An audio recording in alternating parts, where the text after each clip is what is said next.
Hi everyone, welcome to the webinar. Today we're going to be going over the new features in Maptitude 2020. If you have any questions at any point during this webinar, feel free to type your questions into that questions box and click on send. I'll dedicate the last 15 minutes or so to answering any questions that have been asked. You'll receive a link tomorrow to the recording of this webinar, and that'll come to you via email around 12:30 Eastern Time. So that should be about it. We can go ahead and get started. And to get started here, I'm going to be choosing new map of the United States. And I'm just going to open a new map of the US. So as always, with every new version of Maptitude, the geographic data, the street data, and the demographic data are all updated. So all of the layers here have been updated to the latest version that were available. So all new zip code boundaries, if there were any changes to anything like county boundaries, census tract boundaries, and all of that would be updated as well. This includes the street data and the demographics in these layers too. So for example, if we were to right click on the county layer and choose make working layer, and then we click on color theme and click on the field dropdown, if we search for population, we'll see there's a bunch of new population fields. So we now have population estimates that go out to 2060. So previously these only went out to, I believe, 2025, but since 2025 is coming up in a few years, we decided it was a good time to update those for future years. So if I wanted to see what the projected population is across counties in 2030, I could choose 2030 population and click OK, and I'll get a demographic map of that.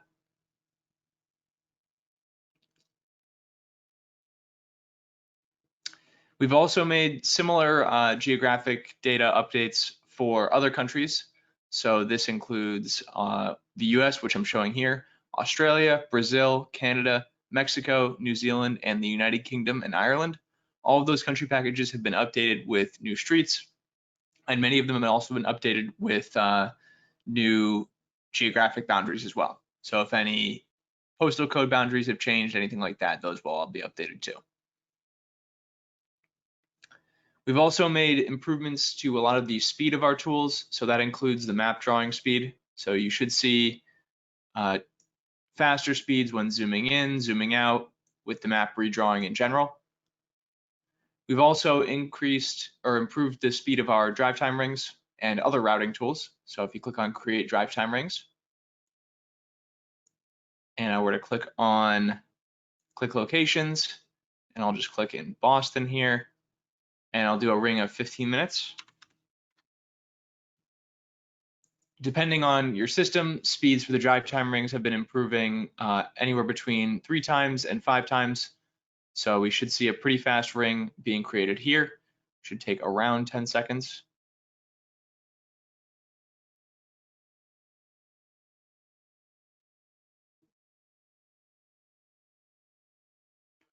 And we have the ability to adjust that speed as well. So if you go into edit preferences and into the, where is it? The routing tab, we'll see the resolution for the drive time rings, and the lower this is set, the faster the ring should be created.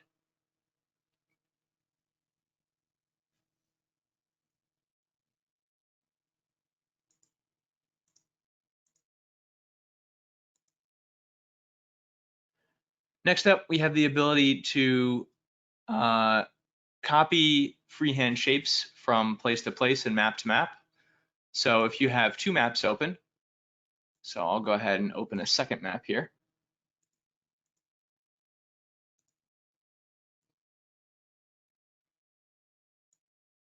And let's go to window and then tile these vertically. That way I can see both maps. If I were to create a freehand shape, let's say a freehand radius just around Boston, we'll do 20 miles. We'll zoom out a bit so we can see it. If I were to right click on the shape and choose copy, and then click to my other map, right click and choose paste, we should see that that shape copied over to the new location, or to the new map, but in the same location.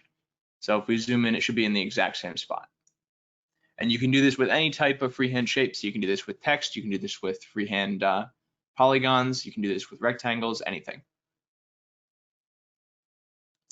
We've also added a new way to export images of maps, which is via a PDF. Now, previously you still can do this with layouts if you want, but this just provides you with a really fast way to export your map to a PDF if you want to do that. So it is under File, Export, and then you'll see PDF here. We've made a couple changes to the facility location tool, which allows it to be used for potential, or for a greater number of use cases rather.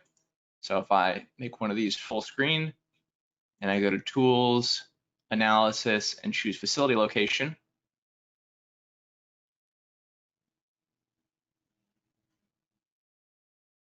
client settings setup is the same, but for candidate facilities, you can now select unlimited candidate facilities. So if you want to use a certain number of cities and towns in an area, you can. So if you want to, select every city in California and say, what's the best location to have my facility, or what's the best city in California to have my facility in, you can do that. There are no more limits on the number of candidate facilities that you can have. We've made a couple of changes to the routing tools as well. So if we open up the routing manager, the routing tool should open a bit faster. We've also made an addition which allows you to handle overnight routes. So if you click on the itinerary here,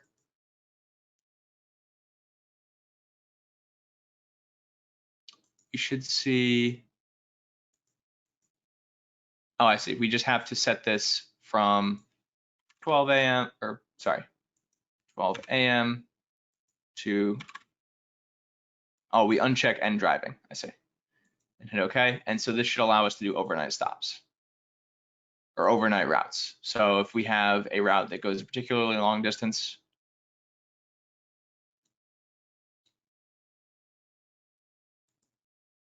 we'll no longer be forced to do a night break.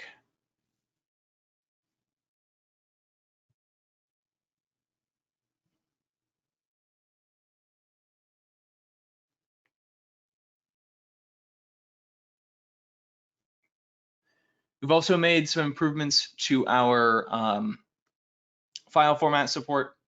So you can now export your files to GeoJSONs if you need. We've also been adding support for importing GeoJSON files and improving integration with ArcGIS Pro, as well as integration with external services such as Bing Maps. You can use this to analyze driving times, public transportation times, and walking times, and you can do this via the Tools menu under Routing and Directions, and you'll see Web Services. So using these allows you to calculate distance and travel timetables as before, but you can calculate them using a web service. So if you use something like Bing Maps here, or I believe Google, we can set up a license here, choose your web service type, and then you can use your API key from that service to calculate distance and travel timetables. And if that one supports something like public transportation or walking, then you can set up those settings as well.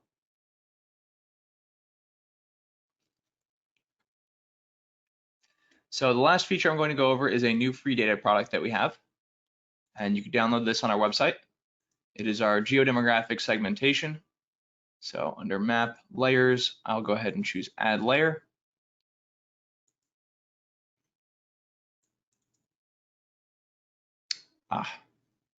One second.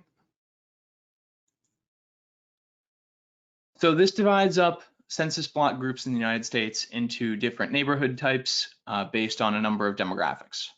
And you can read more about this on our website. So if you go to caliper.com, and I'll pull up a window for that really quick so we can see it.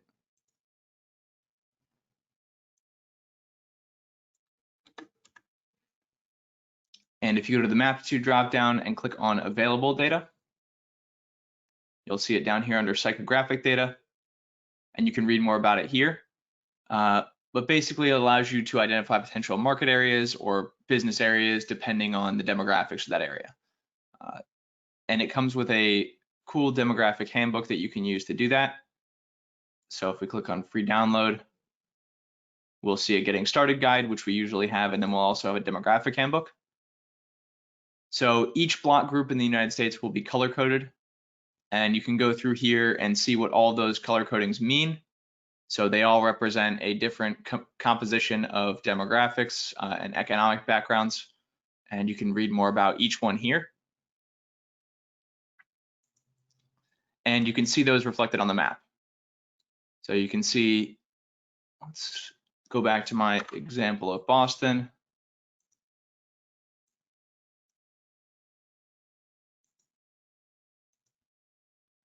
We'll see that most of Boston is this sort of light yellow color. And if we click on our info tool and click on one of these, we'll see what it is. So we see that that's cosmopolitan communities, and it is marked as a high income district.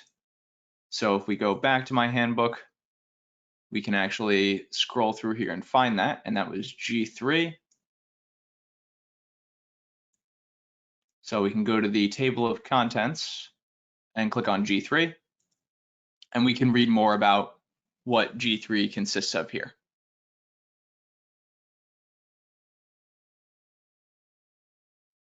And we can also see a map of where these districts are commonly found. So you see there's a small outcropping in Boston, which I was just showing, and there's a bottom in New York, and some other cities as well.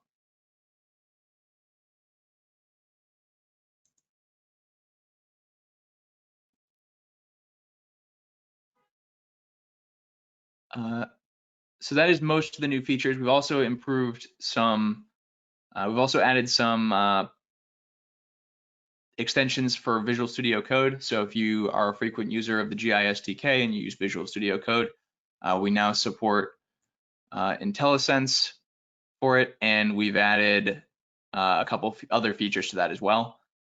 We also now support linking to Postgres databases via our API, and improved a couple other things with the API as well. If anyone has any questions, feel free to type them into the chat now.